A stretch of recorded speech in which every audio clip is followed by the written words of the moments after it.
Karena masih di Mekah, saya tanya, karena ini orang punya kuasa. Bisa enggak saya ke Masjidil Haram tanggal 9 Dzulhijjah?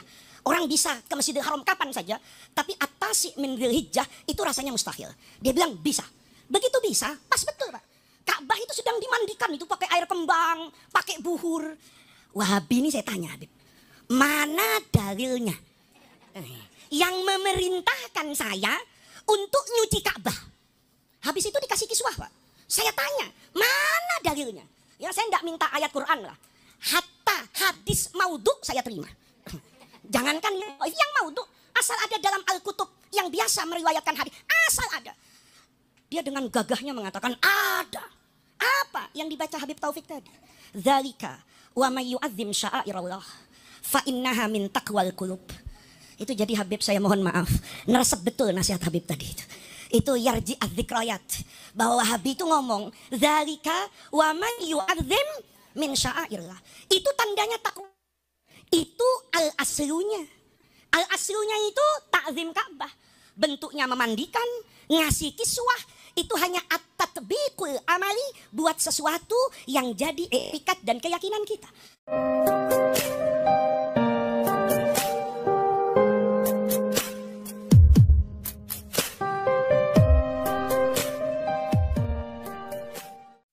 Assalamualaikum warahmatullahi wabarakatuh. Sebelum kita membahas tentang Ka'bah yang dimandikan dengan air bunga atau air mawar, kita bedah terlebih dahulu konsep-konsep Wahabi yang dibuat landasan untuk membid'ahkan amaliyah Ahlus Sunnah wal Jamaah. Di antara konsep Wahabi yang dibuat untuk membid'ahkan amaliyah Ahlus Sunnah wal Jamaah adalah sebuah konsep, kata Wahabi, amaliyah khusus harus ada dalil khusus. Enggak cukup dalil umum, harus ada dalil khususnya. Kalau tidak ada dalil khususnya, maka bid'ah, sesat, masuk neraka.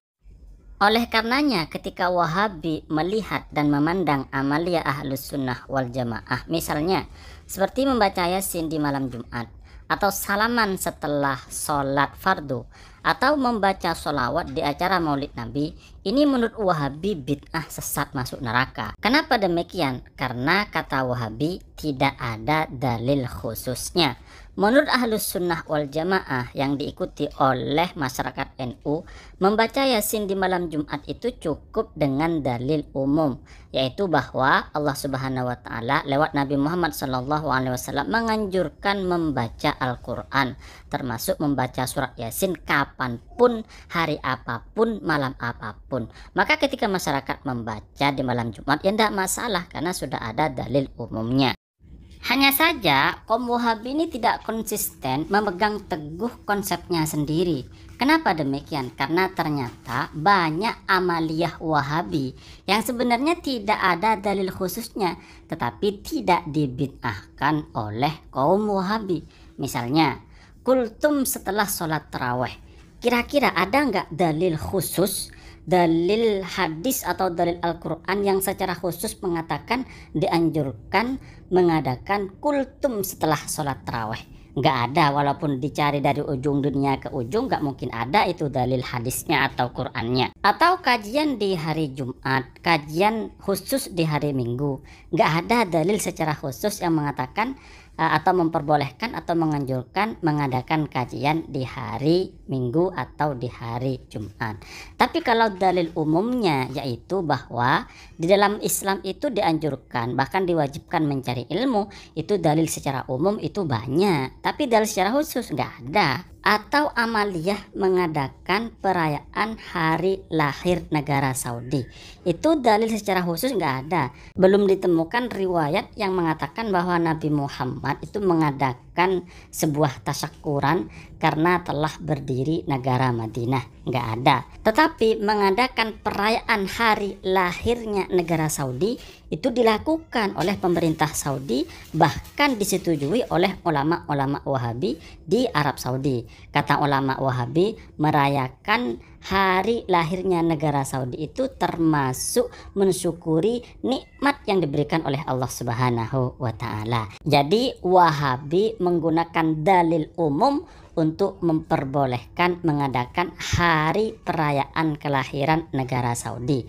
Di sisi lain, Wahabi ini mengatakan bahwa memperingati hari kelahiran Rasulullah adalah bid'ah, sesat, masuk neraka karena tidak ada dalil khususnya walaupun ada dalil umumnya. Begitu juga di dalam masalah yang disampaikan oleh Kiai Faiz, yaitu memandikan Ka'bah dengan air bunga atau air mawar. Coba sebutkan mana dalilnya, mana hadisnya yang mengatakan atau yang menjelaskan bahwa Rasulullah Shallallahu Alaihi Wasallam memandikan Ka'bah dengan air bunga atau dengan air mawar. Kalau dalil secara khusus saya yakin tidak akan pernah ditemukan. Akan tapi kalau dalil secara umum, misalnya Rasulullah Shallallahu Alaihi Wasallam memandikan Ka'bah, membersihkan Ka'bah, atau dari sahabat Rasulullah ada anjuran untuk memberi wangi-wangian kepada Ka'bah, mungkin ada. Padahal di dalam masalah meletakkan bunga di atas kuburan, Wahabi sangat kencang sekali membid'ahkannya karena kata mereka tidak ada dalil secara khusus. Kemudian saya mencoba men-searching di Google apakah memang benar bahwa Ka'bah itu dimandikan dengan air bunga, dimandikan dengan air mawar sebagaimana yang disampaikan oleh Kiai Faiz. Ternyata kami temukan dalam website misalnya aa.com. Di sini tertulis jelas bahwa memang Ka'bah itu dibasuh atau dibersihkan atau dimandikan dengan air mawar. Judul beritanya adalah As-Su'udiyah Ghuslul Ka'bati Al-Musyarrafati bi Khaliti Ma'i Zamzamin wal Wardi, yang artinya rakyat Saudi atau orang Saudi memandikan Ka'bah yang mulia dengan campuran air zam-zam dan air mawar. Kemudian berita berikutnya bahwa air mawar itu ternyata dikirim oleh Iran. Di sini ada berita seperti ini. Iran tasta'iddu li irsali 80 liter min ma'il warad li ghuslil Ka'bati al-musyarrafati. Iran menyiapkan 80 liter air mawar untuk membasuh Ka'bah yang mulia atau untuk memandikan Ka'bah yang mulia. Di sini dijelaskan karena memang air mawar dari Iran ini sangat bagus sekali sehingga pemerintah Saudi itu mengimpor dari Iran, di mana Iran ini disebut-sebut sebagai negeri Syiah. Jadi Wahabi ini tidak konsisten kepada konsepnya sendiri. Wahabi tidak konsisten berpegang teguh kepada konsepnya sendiri. Wahabi dengan konsep tersebut membid'ahkan amaliyah Ahlus Sunnah wal Jamaah.